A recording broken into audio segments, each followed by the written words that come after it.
ओम श्री गुरुवे नमः। ओम नमः त्रिपुर सुंदरी। हम श्री एम के बारे में कुछ जानने का प्रयत्न कर रहे हैं। चलिए आगे का अध्याय प्रारंभ करते हैं।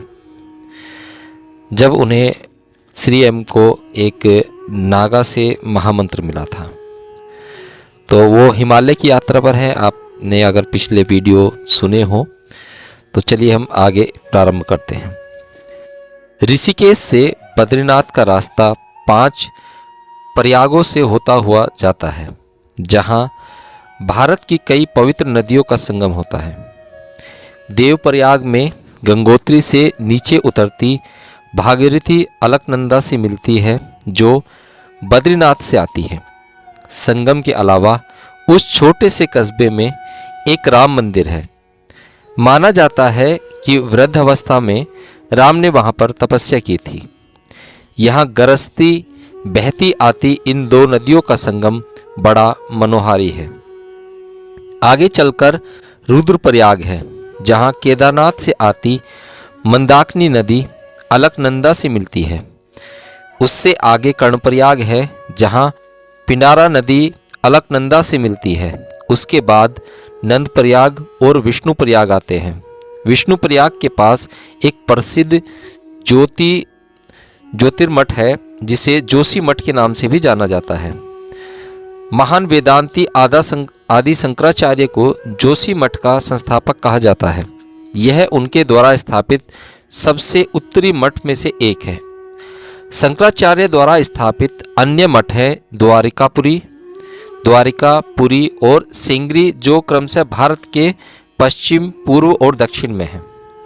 उससे ऊपर जाने पर पांडुकेश्वर से फूलों की घाटी और हेमकुंड साहिब के लिए पैदल का रास्ता शुरू होता है। हेमकुंड साहिब समुद्र तल से 15,000 फीट की ऊंचाई पर स्थित सिखों की पवित्र झील है। पांडुकेश्वर की दूसरी ओर बद्रीनाथ का पवित्र मंदिर है। बद्रीनाथ के पुजारी जाड़े के 6 महीने जोशी मठ में बिताते हैं। वशिष्ठ गुफा से बद्रीनाथ तक 220 किलोमीटर की दूरी मैंने 25 दिनों में पूरी की।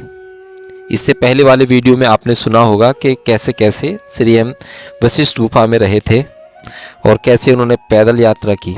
अगर नहीं सुना है तो आप पिछले वीडियो में जाकर उसे सुन सकते हैं। तो वशिष्ठ गुफा से बद्रीनाथ तक कुल 220 किलोमीटर की दूरी मैंने 25 दिनों में पूरी की। मुझे गर्व था कि मैंने रास्ता पैदल ही तय किया और कभी कोई सवारी नहीं ली। अब मैं अनुभवी घुमंतु साधु हो चुका था।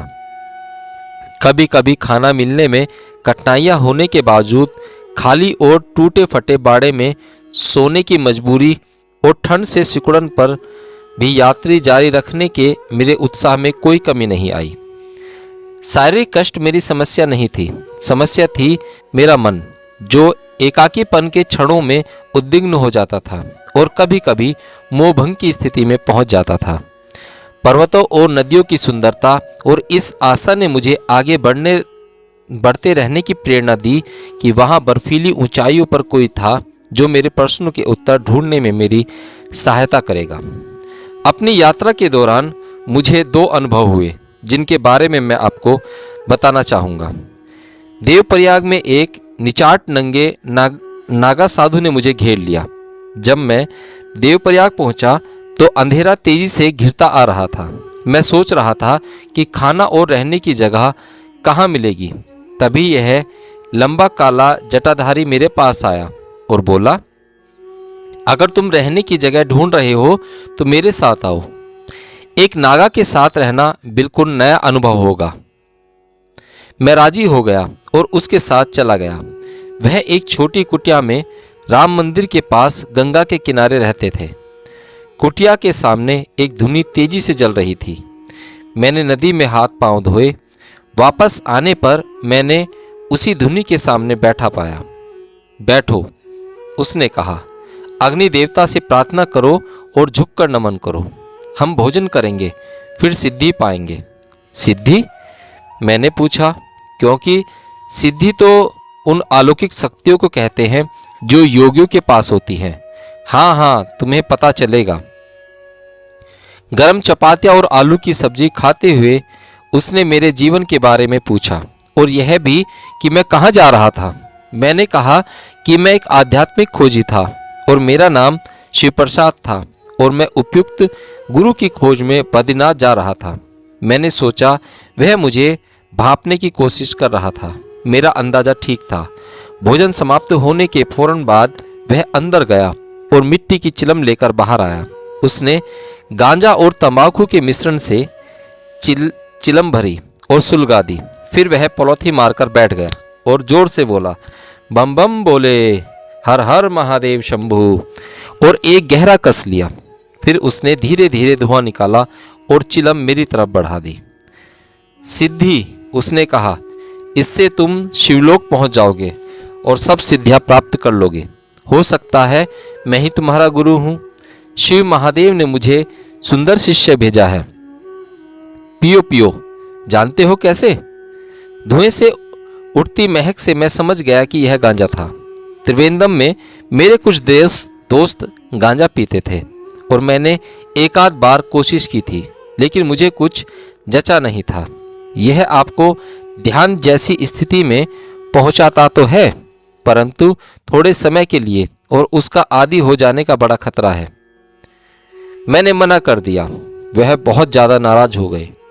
धुनी के सामने नागा द्वारा दी गई सिद्धि को मैंने मना कर दिया। वह जोर से चिल्लाया, लो। अनिच्छा से मैंने उससे चिलम ली और कुछ कस लगाए। कुछ मिनट बाद वह अचानक बोला, दक्षिणा, दक्षिणा दो। मैंने तुम्हें ध्यान के रहस्यों की दीक्षा दी है, चलो निकालो।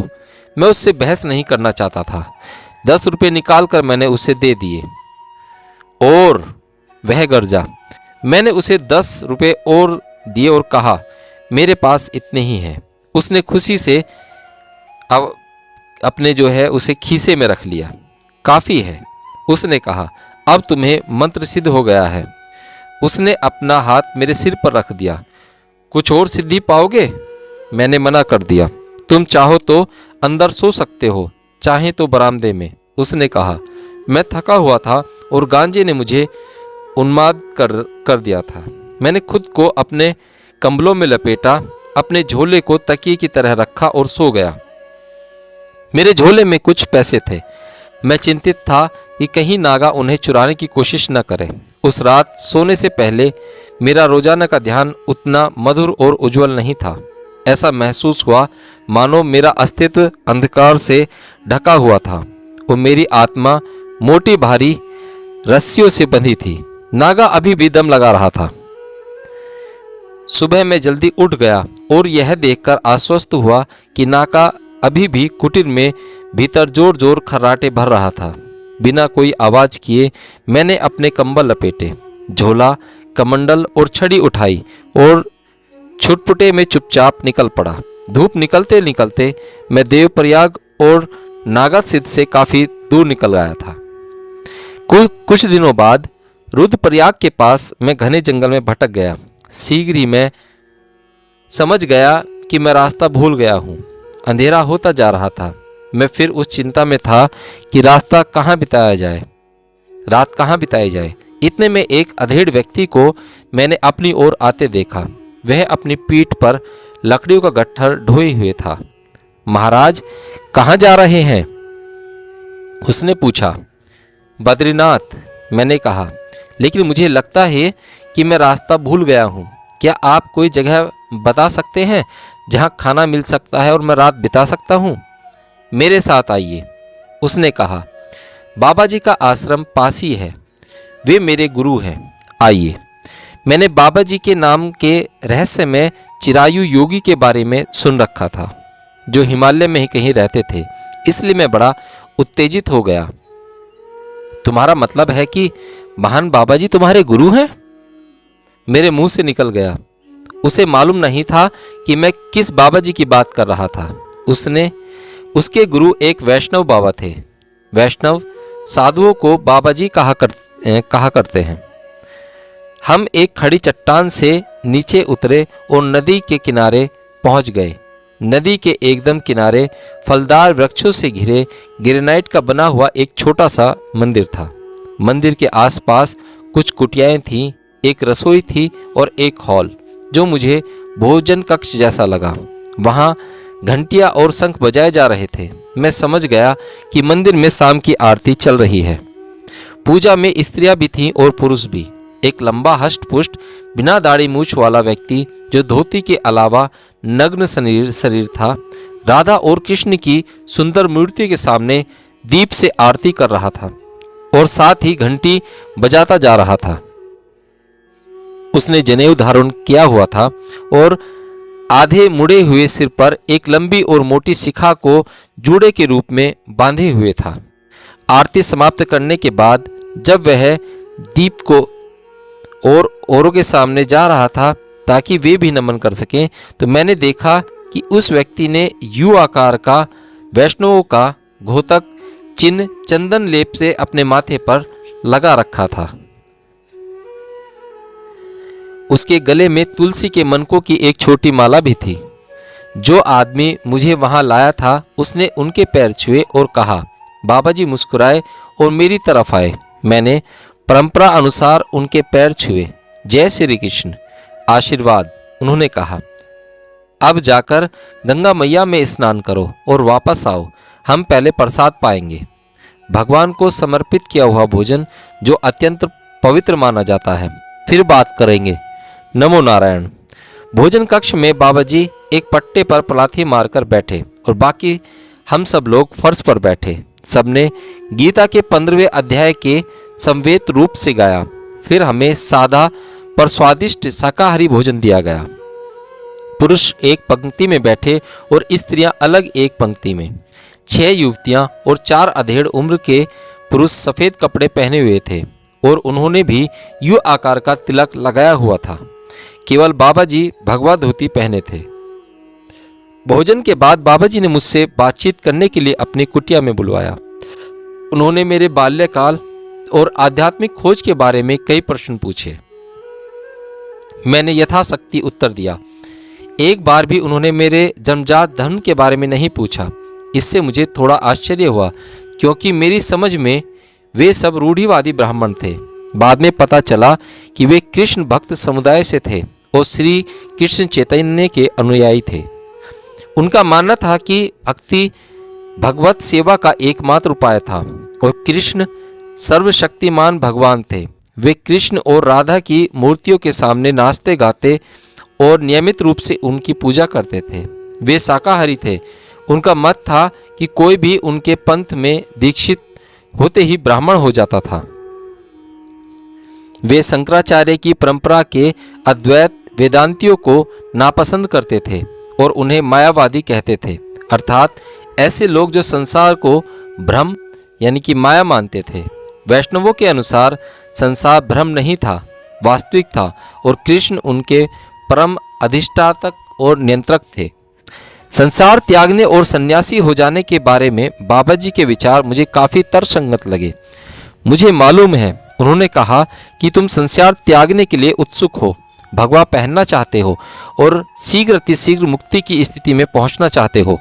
लेकिन नौजवान सावधान, अगर तुम कम ऊंचाई से गिरो तो चोट ज़्यादा नहीं लगती। तुम उठकर खड़े हो सकते हो, चिकित्सा कराकर चल फिर सकते हो, लेकिन अगर तुम संन्यास की ऊंची ऊंचाइयों से गिरोगे तो काफ़ी गहरी चोट लग सकती है। हो सकता है तुम फिर खड़े भी न हो सको। इसलिए कोई भी निर्णय लेने से पहले बड़ी सावधानी से विचार करो। जहाँ तक तुम्हारा सवाल है, हम संन्यास से पहले गृहस्थ आश्रम से गुजरने वाले वैदिक सिद्धांत का अनुसरण करते हैं।